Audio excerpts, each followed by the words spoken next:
Welcome again to another Capcut video editing software tutorial. Today I'm going to show you how you can separate audio from a video.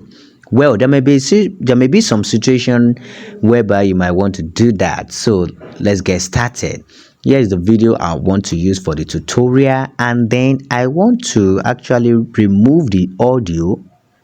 I want to make use of the audio and as well delete the video.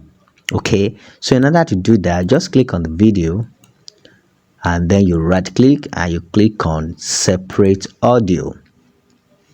You can see that the audio is actually on its own while the video too is on its own. So I can move the audio to the right, okay, and delete the video.